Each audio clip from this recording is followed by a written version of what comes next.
बैठक बसते पूर्वजांची आणि वरून ते खाली पाहतात आणि तिथून टाहो फोडतात. आहा कटा त्याची करीती पितर वंशी दुराचारी पुत्र झाला वंशी दुराचार. बोंब मारतात, टाहो फोडतात की आमच्या कुळात दुराचारी पुत्र जन्माला आला.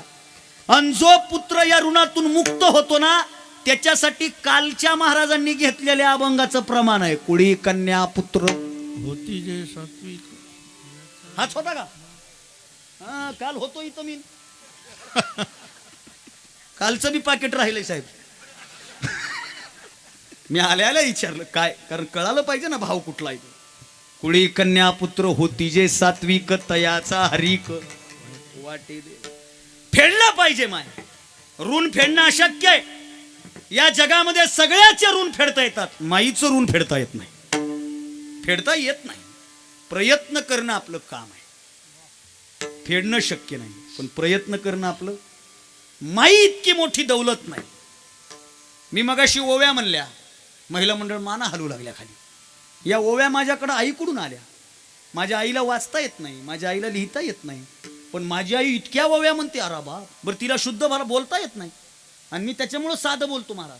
आता मी मराठीत PhD करतोय पण लय शुद्ध बोलायची ऍक्टिंग करीतच नाही मी. जसं आहे तसं बोलायचं. मलाही बोलता येतं नाही. याची यावत भूतलावर आपल्याला जर उद्धार करून घ्यायचा असेल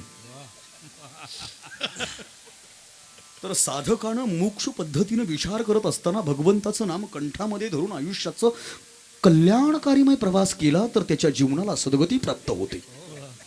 जमते आपल्याला. याच्यापेक्षा नंबर 1 जमते. आता मी मराठीत PhD करतोय आणि समजा आता मी घरी गेलो आणि घरी जाऊन जर समजा 2-3 वाजले, 2-3 नाही सकाळच होईल म्हणा, पण समजा मी घरी गेलो आणि आईला म्हणलो मातोश्री उठावर जाग्या व्हा. आपण असं माहिती आहे का, 40गाव आणि धुळ्याच्या थोडं अलीकडं असणाऱ्या गावामध्ये आज अचानक पद्धतीनं सोपान दादांच्या जाग्यावर जाण्याचा योग आला. सकाळचा कार्यक्रम केला आणि सकाळचा कार्यक्रम दुपारी झाला. 3 वाजता गाडीमध्ये बसलो. 4 वाजेपर्यंत तिथून बाहेर पडायला वेळ लागला. 4:08 अंबाजोगाई सोडली मातोश्री.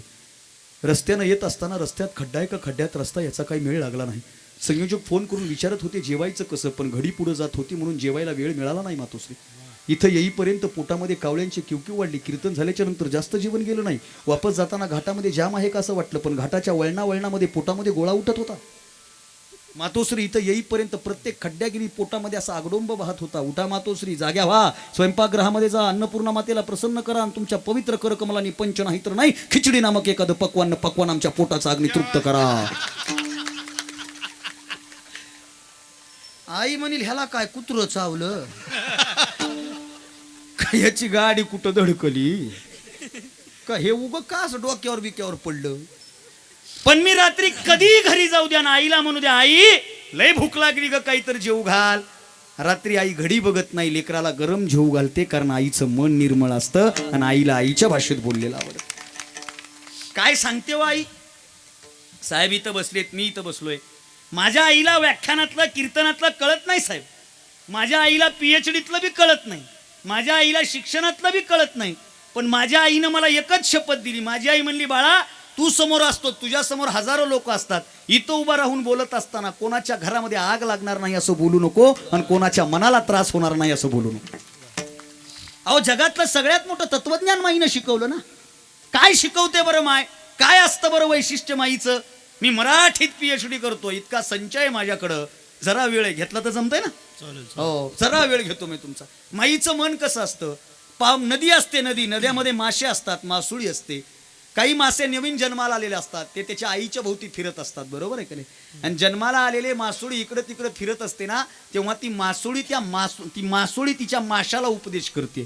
कुठला उपदेश करते. लोककवी भीमशाहीर वामनदादा कर्डकांची एक ओळ आहे, फार गोड ओळ आहे महाराज. मासुळी बोले आपुल्या पिलाला, मासुळी बोले आपुल्या पिलाला, खेळ बाळा तू खाली तळाला, दुनिया बघण्याच्या फंदात पडशील, ही दुनिया बघण्याच्या फंदात पडशील, उगा लागून जाशील गळाला, मासुळी बोले आपुल्या पिलाला.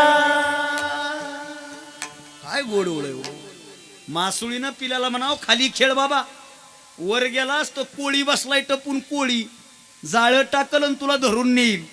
लेकराची एवढी काळजी जगाच्या पाठीवर फक्त माय करत असते. विठ्ठल आई सांगू बोलू ना थोडं. आपल्याकडं रात्री अंत्यविधी करत नाहीत, बरोबर आहे? रात्रीच्या वेळा अंत्यविधी करत नाहीत. त्याची कारण शास्त्रानं असं सांगितलं की नंतर ते आंधळ होतं. त्याचा नंतर व्यावहारिक अर्थ असा सांगतो मी की अगोदरच्या स्मशानभूम्या अशा आडरानात असायच्या, बरोबर आहे? आडरानातल्या स्मशानभूम्या सापडायच्या नाहीत, लोकांना जायला यायला त्रास होईल, लांबून लोक यायचे, वाहनाच्या सुविधा नव्हत्या, म्हणून अंत्यविधी रात्री करत नव्हते. आता ऐका, एवढा फक्त प्रसंग डोळ्यासमोर ठेवा. एका घरातली आई गेली, आईची बॉडी दारात आली, दारात बॉडी अशी ठेवली, देह निघून गेला आईचा, मध्ये प्राण नाही, श्वास नाही, पण माईचं मड सुद्धा लेकराची किती काळजी करतं. जात्यावरची एक ओवी आहे महाराज, फार अप्रचलित ओवी आहे, ती कोणाला माहित नाही.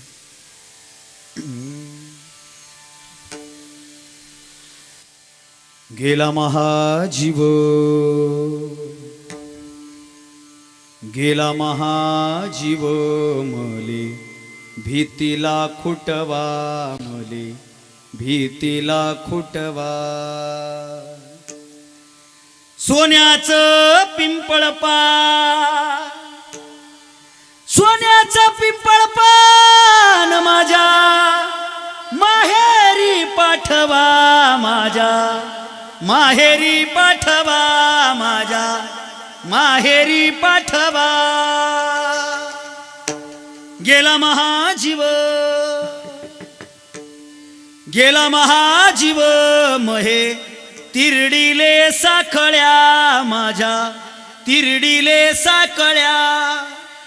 दिराला विवजा खांदे राम, चालू द्या मोकळा राम, चालू द्या मोकळा राम, चालू द्या मोकळा. आणि बाबा संध्याकाळ का नाही करायची, उशीर का नाही करायचा? कशामुळं उशीर नको, बाकीच्यांचं माहित नाही, एका माईचं मन म्हणतंय. गेला महाजीव, गेला महाजीव, नका करू संध्याकाळ, नका करू संध्याकाळ, नका करू संध्याकाळ. का का पोटच्या पोराला, पोटच्या पोराला थंड्या पाण्याची अंघोळ, थंड्या पाण्याची अंघोळ, थंड्या पाण्याची अंघोळ.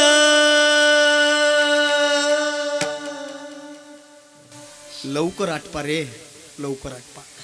माझ्या पोराच्या अंगावर थंडगार पाणी ओतणार आहेत लोक.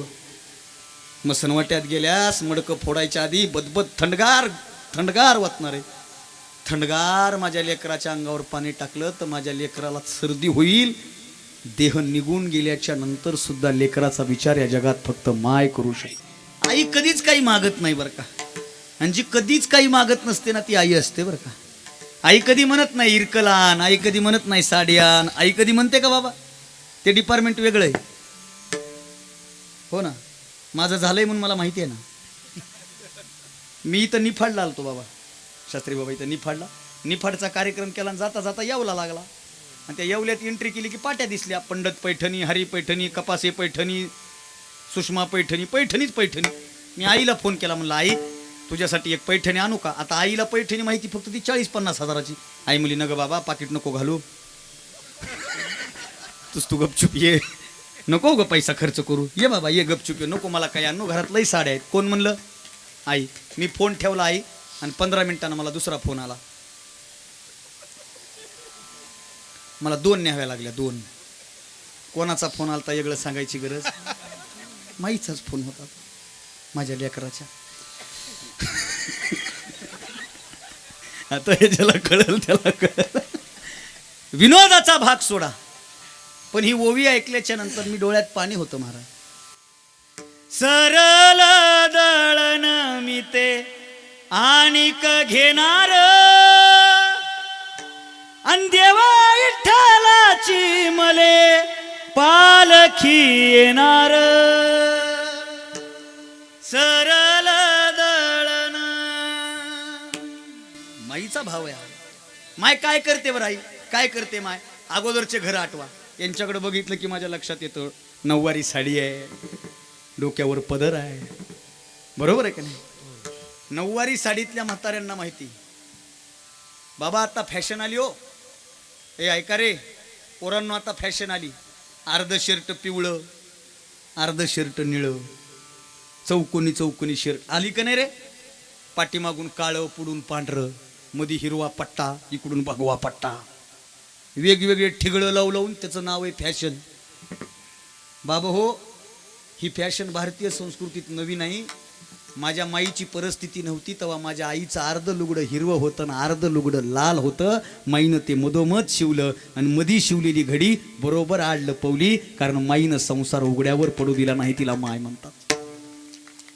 ए प्रशांत असणारे नावाचा कवी असं लिहितो, एक घर आहे माझ्याकडे बघा, आणि एका घरामध्ये 3 जण आहेत. एक मुलगा आहे, एक माय आहे, एक बाप आहे. बाप रोजानं कामाला जातोय, मुलगा शाळेत जातोय. रोजानं कामाला गेलेला बाप थकून घरी आलाय, पोरगा शाळेतून घरी आलाय. संध्याकाळी रात्र झाली, जेवण झाली, पोराला अभ्यास करायचा आहे आणि म्हाताऱ्याला झोपायचंय. पोरांना अभ्यास करायचा आहे, बापाला झोपायचंय. घरामध्ये एक दिवा आहे, एक पंथी आहे, एक दिवा आहे. तो दिवा असा जळतोय, दिव्याच्या खाली पोरगा अभ्यास करतोय. दिवा बापाच्या डोळ्यात चमकतोय, बापाला झोप लागत नाही. बाप म्हणाला मला झोपायचे, दिव्याची वात थोडी कमी कर. बाप म्हणाला मला झोपायचे, दिव्याची वात थोडी कमी कर. मुलगा म्हणाला आई मला अभ्यास करायचा आहे, दिव्याची वात थोडी मोठी कर. बाप म्हणाला मला झोपायचे, दिव्याची वात थोडी कमी कर. मुलगा म्हणाला मला आई वाचायचे, दिव्याची वात थोडी मोठी कर. ती रात्रभर दिव्याची वात मोठी आणि छोटी करत राहिली. बाप लेकाच्या नात्यात मायपंथी सारखी जळत राहिली, मायपंथी सारखी जळत राहिली. मायपंथी होऊन जळते. बाबा ग्रामीण भागामध्ये अगोदर चार्जिंगचे बल्ब नव्हते, इन्व्हर्टर नव्हतं, लाईटच नव्हती, तेव्हा घरात काय होतं? पंथी, चिमण्या म्हणायच्या आमच्याकडे. इकडे काय म्हणतात? चिमण्या. उडणाऱ्या नाही, चिमण्या घरातल्या. त्या कशाच्या होत्या चिमण्या? लोखंडाच्या. आणि ज्याच्याकडे प्रॉपर्टी नाही, पैसा नाही, लोखंडाची घेणंच होत नाही, त्याच्या घरात आणखीन एक चिमणी होती बघा.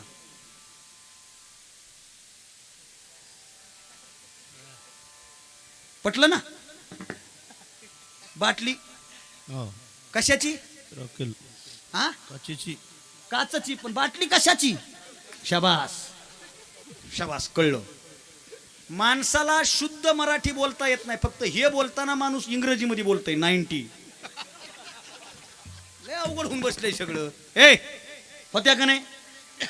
ज्या दारूनं संसार जाळला, ज्या दारूनं नवऱ्याचं आयुष्य बर्बाद केलं, माझ्या माईनं तीच बाटली घेतली, ती बाटली धुतली, त्याच्यामध्ये सुती कॉटनचा धागा टाकला, बाटलीच्या त्या टोपणाला भोक पाडलं, तो धागा बाहेर काढला आणि त्याच्यात राखेल वतून माईनं ती चिमणी घरामध्ये लावली. ज्या दारूनं घर जाळलं, त्याच दारूच्या बाटलीनं लेकराचं भविष्य उजळण्याची ताकद फक्त माईजवळ आहे, ती दुसरीकडे नाही.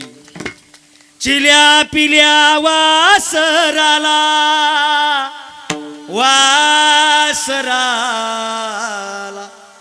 चिल्या पिल्या वासराला खाऊ घाली चारा पाणी. माया अंधाऱ्या खोलीत गाई उजेडाची गाणी, गाई उजेडाची गाणी, गाई उजेडाची गाणी. नऊवारी साडीतली माय, डोक्यावर पदर आहे. ऐका रे, फमू शिंदे नावाचे मराठी साहित्यातले फार मोठे कवी आहेत. त्यांनी कविता लिहिली, आई म्हणजे काय असते? वासराची गाय असते, लंगड्याचा पाय असते, दुधावरची साय असते, आई असते जन्माची शिदोरी, पुरतही नाही उरतही नाही. आई म्हणजे काय असते? घरातल्या घरात गजबजलेलं नाव असते. आई म्हणजे असते जन्माची शिदोरी. आईबद्दल किती बोलावं? आ म्हणजे आत्मा, आई म्हणजे ईश्वर, आत्म्याचा आणि ईश्वराचा मिलाप म्हणजे आई. परवा दिवशी एक वाक्य वाचलं होतं, या खुदा, ए खुदा खुदा बनना आसान है, अगर तुझमें हिम्मत है तो मेरी माँ बन के दिखा, माँ बन के आई होणं कठीण आहे आई. 9 महिने 9 दिवस गर्भाच्या यातना सहन कराव्या. माझ्या आजीनं मला सांगितलं, बाळा एखादी पोरगी जेव्हा डिलेव्हर होते ना, एखाद्या पोरीची डिलेव्हरी होते ना, तेव्हा तिचा पुनर्जन्म होत असतो. पुनर्जन्माच्या वेदना सहन करण्याची ताकद माईकडे आहे. ऐका बरं का, विज्ञान काय सांगतं, शिकलेली माणसं काय सांगतात ऐका. माणूस मेल्याच्या नंतर त्याला अग्निडाग दिला, आणि अग्निडाग दिल्याच्या नंतर तिसऱ्या दिवशी इकडं सावडणं म्हणतात का, आणि सावडायला आपण गेलो. सावडत असताना राखमध्ये आपण सगळं येचतो. काय शिल्लक राहतं, काय राहतं, हाडं अस्ती. आणि माईचं मोठेपण सांगू, अरे बायोलॉजी सांगते, विज्ञान सांगतं, काय सांगतं, माणसाचे हाडं जाळून सुद्धा जळत नाहीत. माणसाचे हाडं इतके मजबूत असतात. आणि माणसाच्या शरीरातल्या माणसाच्या हाडाची निर्मिती कशापासून होते, तर आईच्या दुधापासून होते. म्हणजे माईच्या दुधाचं नष्ट करण्याची ताकद अग्नीजवळ सुद्धा नाही. एवढं माईचं मोठेपण आहे. किती बोलू, अरे आता तरी ठीक आहे, आता तरी घराला कडी लावली की घर लागताई, कोंडा वर केला की दरवाजा लागतो, लॉक केला की दरवाजा लागतो. जुना काळ आठवा, मोठं लट घर, मोठा लट दरवाजा लावायची, कडी लावायची, आणि कडी लावल्याच्या नंतर आगळ होती. आगळच म्हणतात ना, ती आगळ एखाद्या माणसाला उचलत नव्हती. पण घरातले सगळे लोक झोपले ना, संध्याकाळी सारवण करायचं, पोत्रा फिरवायचा, पोत्र फिरवलेला ते बकीट, ते कपडा असा चुलीपशी कोपऱ्याला ठेवायचा. माईनं शांत वातावरणामध्ये तो दरवाजाचा आगळ उचलायचा. तेवढा जड आगळ उचलून माईनं आल्हाद लावायचा. नवऱ्याची झोप मोडू नये म्हणून, लेकराची झोप मोडू नये म्हणून. सकाळी झालं ना, कोंबडा आरवल्या माय उठायची, आणि ती आगळ उचलायची, आल्हाद काढायची, आणि दरवाजा उघडायची. खरं सांगू का, सकाळी पहिल्यांदा उठून माय फक्त घराचा दरवाजा उघडत नव्हती, जीवनाच्या आनंदाचा दरवाजा उघडत होती. हे माईचं वैशिष्ट्य आहे. मुनव्वर राणा नावाचा शायर आहे. तो मुनव्वर राणा नावाचा शायर असं लिहितो, देख रे अंधेरे तेरा मुंह काला हो गया,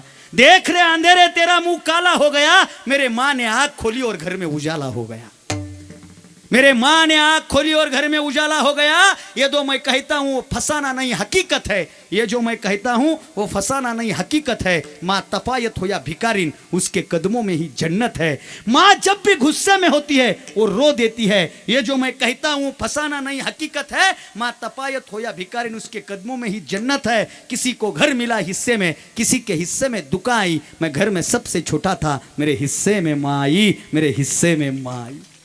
साधी गोष्ट आहे का हो दादा, साधी गोष्ट आहे का. आई म्हणलं की लोकांच्या डोळ्यात पाणी येतं हो. या माईकडे बघितलं ना, मी तो उभा राहून बोलतोय म्हणून हिवाळ्याचे दिवस आहेत म्हणून एकच सांगतो फक्त, हिवाळ्याचे दिवस आहेत नाही, हिवाळ्याच्या दिवसामध्ये गार लागू नये म्हणून ब्लँकेटवाले फिरतायत बघा सध्या. ब्लँकेटवाले दारात येऊन काय 200ला 500ला ब्लँकेटवाले. घरामध्ये 5-5 हजाराचे ब्लँकेट असतात, 5-5 हजाराचे. पण बाबा खरं सांगू का, माझ्या बी घरामध्ये 5 हजाराचं ब्लँकेट आहे. पण या गादीवर खोटं नाही बोलणार, मला ब्लँकेटमध्ये शांत झोप लागत नाही. माझ्या आईच्या लुगड्याची शिवलेली गोधडी आहे, त्याच्यामध्ये मला शांत झोप लागते का नाही. त्याला वाकळ म्हणतात, गोधडी म्हणतात. बरं ती काही लई परफेक्ट शिवलेली असते का, मोठेलट टाके असतात त्याला, मोठेलट कुठं बी गाठी असतात त्या टोचतात, पण तशीच झोप लागते. कारण सांगू, ते फक्त आणि फक्त ब्लँकेटचा ऊब असते, पण इथं खऱ्या अर्थानं मायेची ऊब असते. हे माईचं वैशिष्ट्य आहे. डोक्यावर पदर आहे. फमुंना एका पोरानं विचारलं, कालच्या आईचा पदर डोक्यावर होता, आजच्या आईचा पदर खांद्यावर आहे, उद्याच्या आईचा पदर कुठं असेल. आणि फमुने उत्तर दिलं, कालच्या आईचा पदर डोक्यावर होता, आजच्या आईचा पदर खांद्यावर आहे, उद्याच्या आईचा पदर कुठं असेल माहित नाही. पण प्रत्येक माणसाला पदरात घेऊन बळ देण्याचं ताकद फक्त माई जवळ आहे, ती दुसऱ्या जवळ आतापर्यंत आली नाही. ऐका रे, परमहंसांना एक साधक भेटला, आणि परमहंसांना साधकानं विचारलं, साधक महाराज सांगा ना, बाप मोठा का माय मोठी.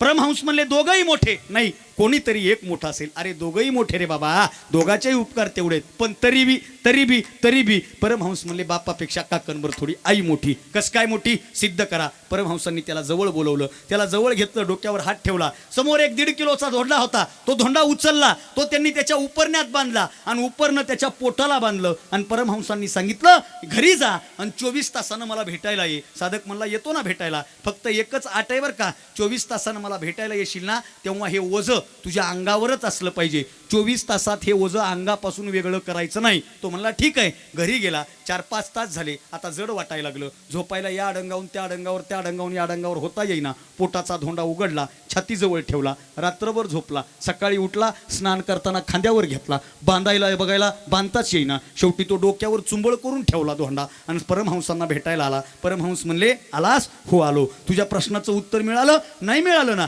मी तुला काय सांगितलं होतं? 24 तास हे ओझं तुझ्या शरीरावर ठेवायचं. तो म्हणला, महाराज तुमची आज्ञा मी कशी मोडणार बरं? 24 तास हे ओझं माझ्या शरीरावरच आहे. अरे पण डोक्यावर आहे ना. अहो डोकं काय माझ्या शरीराचा भाग नाही का?